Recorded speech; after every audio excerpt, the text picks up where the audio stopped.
And now it's time for another exciting episode of Birds on the Beargrass. Today we're going to be featuring the northern cardinal, Cardinalis cardinalis. The northern cardinal can be found in woodlands, gardens, shrublands, and wetlands all throughout North and South America. These birds are very territorial and will mark their territory by singing a loud, clear whistle from a high location ready to defend their home. Males often mistake their own reflections for an intruding male and will fight itself relentlessly. Cardinals' main predators include falcons, hawks, eagles, owls, as well as some snakes, squirrels, chipmunks, and domestic cats.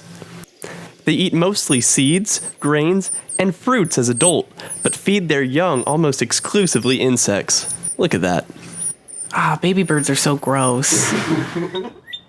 During courtship, the male will collect food for and feed the female beak to beak. Pairs often stay together year-round. Oh my god, look at how fat that one is. Oh, he is a round boy, isn't he? He's fat as all get out. Oh man, that cardinal's molting. He's not going to get many mates that way. Oh, is this the molting bird? He looks bad. He looks like he's the Phoenix in Harry Potter. Like he's just going to snuff out soon. The average lifespan of a northern cardinal is 3 years due to predation, disease, accidents, and starvation.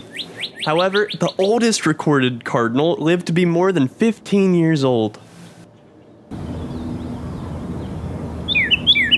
Cardinals also, surprisingly, do not have teeth. U of L lied to me. This has been another exciting episode of Birds on the Beargrass.